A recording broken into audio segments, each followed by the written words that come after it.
সম্মানিত ভাই ও বোনেরা, আমাদের প্রিয় ছোট ভাই একসময়ের এই অত্র অঞ্চলের জনপ্রতিনিধি, মাননীয় সংসদ সদস্য, তিনি ফ্যাসিবাদী আন্দোলন করতে গিয়ে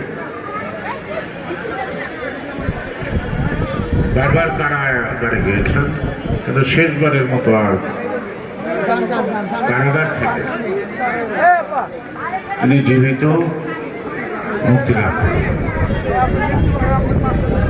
পরিকল্পিত হয়ে তাকে হত্যা করা যায়।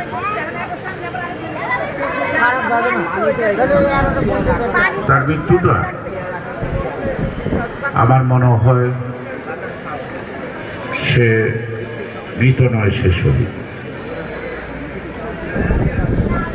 দেশে গণতন্ত্র এবং ন্যায় সত্য প্রতিষ্ঠা করার জন্য অনবরত যুদ্ধের ময়দানে তার জীবন দান করেছে দেশবাসীর জন্য। আমার সাথে কয়েক জেলেই দেখা হয়েছে। ঢাকা জেলে 2 বার, কাশিমপুর জেলখানায় 2 বার। অত্যন্ত কর্মঠ, সাহসী। দলীয় দায়িত্ব পালনে কখনো সে কাপুরুষতার পরিচয় দেয়নি। বিশেষ করে সে ছিল অতি মাত্রায় কর্মী বান্ধব। তার কর্মীদের উপর যদি কোনো আঘাত আসতো, তখন তার মাথা গরম হয়ে যেত, তার প্রতিশোধ সে নিয়ে যেত। কোনো কর্মী অসুখ বিসুখ যদি কষ্ট পেত, অনুরূপ কষ্টটা সে অনুভব করত। তিনি খালেদা জিয়ার জীবদ্দশায় এই ছোট থেকে হাঁটতে হাঁটতে অনেক বড় নেতা হন নাই, পদ প্রতিভাও খুঁজছিল তখন, কিন্তু খুব আদরের ছিল আমাদের, কারণ চোখের ইশারা দিলে বুঝতো আর কিছু করতো না, সে কাজটি করত। এই আস্তে আস্তে রাজপথের পরীক্ষা দিতে দিতে এক সময় নাসিরউদ্দিন পিন্টু একটি ব্যক্তি, একটি ইতিহাস হয়ে গেছে। তার সম্বন্ধে অনেকের ভুল ধারণা ছিল, না জানার কারণে। নাসিরউদ্দিন পিন্টুর জন্মস্থান কিন্তু কেরানীগঞ্জ, নদীর উপর, এবং ওর চলাফেরা দেখেও লেখাপড়া জানতো, এটা কেউ বিশ্বাস করতে পারত। কিন্তু এটা ভালো পরিবারের ছিল। ওর আব্বা মরহুম নিজামুদ্দিন সাহেব জিঞ্জিরা পিএম স্কুলের প্রধান শিক্ষক ছিল। 1970 সালের নির্বাচনে শেখ মুজিবের বিরুদ্ধে লড়েছিল ওই অঞ্চলে, অর্থাৎ একজন রাজনৈতিক সচেতন ব্যক্তিত্ব ছিলেন। ওর আম্মাও লেখালেখি করতেন, ভাইরাও কিন্তু রাজনীতিতে সক্রিয়। 2 বোনের মধ্যে 1 বোন তো ইতিমধ্যেই এই আজকে রাত্রি শপথ নিলেই সে মাননীয় সংসদ সদস্য, অর্থাৎ সংসদ সদস্য যত ছোটই হোক বয়সে, তার নাম উচ্চারণ করতে হলে আগেই মাননীয় সংসদ সদস্য করতে হবে। যাই হোক, নাসিরউদ্দিন পিন্টুর মুখ সে উজ্জ্বল করতে পারছে তার শ্রম দিয়ে, দলের প্রতি তার আনুগত্য, এবং বেগম খালেদা জিয়ার উপর আস্থা ফ্যাসিবাদ আন্দোলনের রাজপথে দৃশ্যমান থেকেছে। বর্তমান প্রধানমন্ত্রী জনাব তারেক রহমান ওকে 7 বছর যাবত দিচ্ছে, কারণ নেত্রী যখন জেলখানায়, তখন তিনি শুধু লন্ডন বসে এই দলের পরিচালনার ভার এবং আন্দোলন সংগ্রামে নেতা কর্মীদের একত্রিত করার পাশাপাশি জনগণকে ঐক্যবদ্ধ করতে সক্ষম হয়েছে। বিএনপির একটা বৈশিষ্ট্য আছে, এই দলের প্রতিষ্ঠাতা শহীদ রাষ্ট্রপতি জিয়াউর রহমান। তিনি কিরকম দেশ দরিদ্র ছিলেন, তার দেশপ্রেম কেমন ছিল বলার অপেক্ষা রাখে না। তার সৎ জীবনযাপন এবং তিনি জনগণের জন্য করছেন, নিজের জন্য কিছু করেন নাই, স্ত্রী পুত্রের জন্য কিছু রেখে যান নাই। তার ধারাবাহিকতায় তারা বর্তমানে আমাদের সেই প্রিয় আপসী নেত্রী বেগম খালেদা জিয়া তার ধারাবাহিকতা বজায় রেখেছেন, দলকে সুসংগঠিত করেছেন।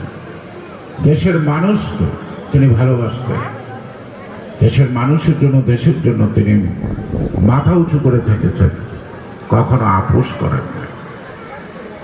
জিয়াউর রহমানের বিদায়টা আমরা সবাই জানি যে কোটি জনতা বা লক্ষ জনতা জানাজার মধ্য দিয়ে তার বিদায় হয়েছে। কিন্তু খালেদা জিয়ার বিদায় আরো এক ধাপ উপরে, দল মত ধর্ম বর্ণ নির্বিশেষে। সেদিন খালেদা জিয়া চলে গেলেন।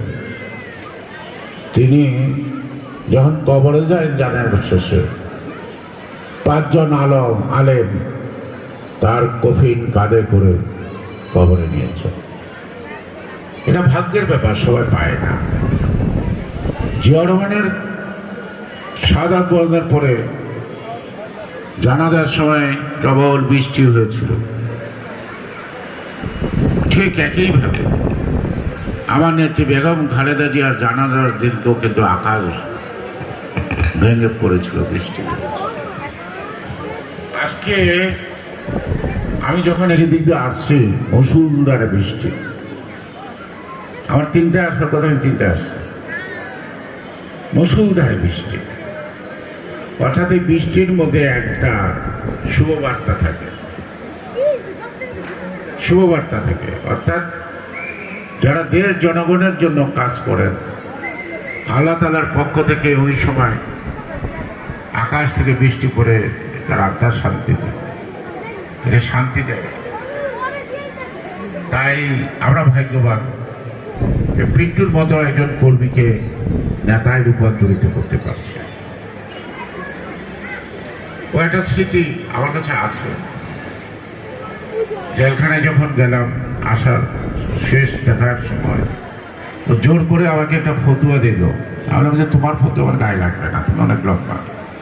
কয়েক দিলাম, গায়ে দিয়ে ঘুমাইবে। আমি শখ করে চৌকোদা থেকে বানিয়ে আনছি হাতে। আমি ভাই তোর এটা ভাজ করে থেকে, আর আজও ভাজ করেই রাখছি, আজও ভাজ করে রাখছি। এবং জেলখানায় যারা যেত, সে কর্মী হোক নেতা হোক, কে খেয়ে আছে কে খেয়ে নাই, কার ওষুধ আছে কার ওষুধ নাই, নাসির পদ্ম পিন্টু হাজির। কে কোন মাছ পছন্দ করে, কে কোন খাবার পছন্দ করে, বলার আগেই চলে আসতো।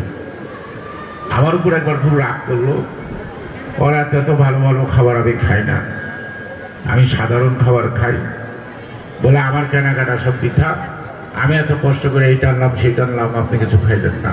আমি যেহেতু তুমি খাই না, তুমি এত অস্থির হও কেন? সে কারণেই এরকম নিবেদিত কর্মী আছে বলেই আজও বাংলাদেশটা আছে। এমন নিবেদিত কর্মী ছিল বলেই জাতীয়তাবাদী দলের বিরুদ্ধে যত ষড়যন্ত্র হচ্ছে, সকল ষড়যন্ত্র কিন্তু আমরা মোকাবেলা করতে সক্ষম হয়েছে। ষড়যন্ত্র নাই কথা বলা যাবে না। ষড়যন্ত্র যখন রাষ্ট্র যতদিন থাকবে ততদিন ষড়যন্ত্র চলমান থাকবে। আদি ইতিহাস থেকেই দেখা যায়, রাজা বাদশাহ যেই আসছে কেউ সুখে থাকতে পারে নাই। কারণ রাজনীতির আর একটা অংশ হলো ষড়যন্ত্র, মাধ্যমে থামিয়ে দেওয়া। তাই আজকে আমাদেরকে চোখ কান খোলা রাখতে হবে। জনগণ ভোট দিয়ে যে দায়িত্ব দিয়েছে, সে গণতান্ত্রিক অধিকার, মানুষের অভাব অনটন এবং স্বাধীনতার সার্বভৌমত্ব রক্ষা করতে যেন আমরা কখনো কাপুরুষের মতো পিছিয়ে না পড়ি। ইতিমধ্যে সরকার কি কি কাজ করবে তার কিছু দৃশ্যমান পাইছে। ফ্যামিলি কার্ড, ফার্মার্স কার্ড, আজকে কালকে গেল ক্রীড়া, মহিলা নারীদেরকে স্বাবলম্বী করা, আত্মমর্যাদার সাথে বেঁচে থাকা। জিয়া রহমান নারীদেরকে কি রান্নাঘর থেকে পুলিশের পোশাক পরাইছে, জিয়া রহমান পাইলট বানাইছে, জিয়া রহমান আর্মিতে নারীদের চাকরি দিচ্ছে। নারী আর পুরুষ কি যার যার সক্ষমতা দেয়, সম অধিকার। আমরা ধর্মীয় কুসংস্কার, ধর্মের কুসংস্কার নাই, কিছু কিছু মানুষ ধর্মের নামে অপব্যাখ্যা দিয়ে নারীদের দাবিয়ে রাখতে চায়, নারীদেরকে ঘরে আবদ্ধ রাখতে চায়। তার যে চিন্তা চেতনা, তার যে প্রতিভা আছে, সেই প্রতিভা সমাজে কাজে লাগাতে চায়। দেশের নারী আর পুরুষ সমান সমান, অর্ধেক কাজ করবে আর অর্ধেক ঘরে বসে থাকবে, তাহলে কি দেশ আগাবে? তাহলে নারীরা লেখাপড়া করে কেন? সে বিশ্ববিদ্যালয়ে পাশ করবে, সে চাকরি করতে পারবে না। সে কারণেই এই যে কিছু কিছু লোক ধর্মের নামে কারোরে কারোরে ব্যস্ত নিয়ে যায়, নিজেরা ব্যস্ত যাবে কিনা কিন্তু এটা করবে। রোজা নামাজ না পড়ে যদি শুধু একটা মার্কায় ভোট দিলে ব্যস্ত যাওয়া যায়, তো এই আলম সাহেবদের তো ভাগ না, তারা নামাজও পড়তে না, ওনাদের নামাজও পড়াইতে না, ঠিক কিনা? তাহলে আল্লাহর বিধানগুলো যদি মানতে হয় তাহলে 5 ওয়াক্ত নামাজ পড়তে হবে, তার পথ অনুসরণ করতে হবে। তারপর আল্লাহ তাআলাই ঠিক করবে কাকে ব্যস্ত নিবে, কাকে তো নিবে। শুধু কোনো একটা মার্কায় ভোট দিলে যদি ব্যস্ত যাওয়া যায়, তাহলে তার মসজিদ মন্দির কিছুর দরকার নেই, তাহলে তো আল্লাহর ইবাদত করার কোনো দরকার নেই, আছে নাকি? একটা ভোট দিয়ে জন্য আমি ব্যস্ত যেতে পারি, তাহলে এত কষ্ট করিতেন কেন? আমি রোজা রাখি কেন? সে কারণে মানুষকে ধোঁকা দিয়ে বোকা বানিয়ে যারা যারা দেশকে নিয়ে ছিনিমিনি খেলতে চায়, তাদের থেকে আমাদের সর্বদা জাগ্রত এবং আমাদেরকে সাবধান থাকতে।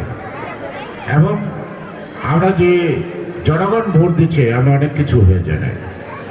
জনগণ ভোট দিয়ে ক্ষমতা দেয় নাই, জনগণ ভোট দিয়ে আমাদেরকে দায়িত্ব দিচ্ছে। জনগণের পাশে থেকে জনগণের ভাষা বুঝে জনগণের চাহিদা পূরণ করাই হলো এই ভোটের মর্যাদা দেওয়া, অন্য কিছু দিয়ে সম্ভব না। সে কারণেই আজকে অনেক সময় প্রায় 2.5 ঘন্টা 3 ঘন্টার আগে আসছে, এবং বাকিরা আসবেন, তাদের মুখ থেকে আপনারা মূল্যবান বক্তব্য শুনবেন। এই অঞ্চলের মাননীয় সংসদ সদস্য হামিদুর রহমান, তারপরে সিটি কর্পোরেশনের বিশ্বর আব্দুল সালাম, মাননীয় মন্ত্রী রবিউল আলম, তারা সবাই আসবেন, নিচে আসবেন।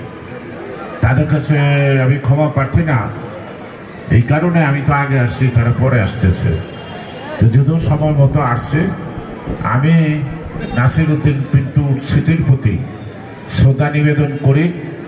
আল্লাহ তাকে ব্যস্ত নসিব করুক, তার পরিবার পরিজন যেন তার সুখ হারানোর ব্যথা, ভাই বোন যারা আছে তারা যেন সেটাকে মানিয়ে নিতে পারে। আল্লাহ যেন তাদেরকে তৌফিক দেয়, সেই সুখ থেকে তাদের জীবনের প্রত্যেকেরই শক্তি রূপান্তরিত করে পিন্টু যা করিয়ে নিয়েছে তারাও যেন সেই পথে হাঁটে, এই দোয়াই আমি করে এটা বলেই আমি আমার বক্তব্য শেষ করতে চাই।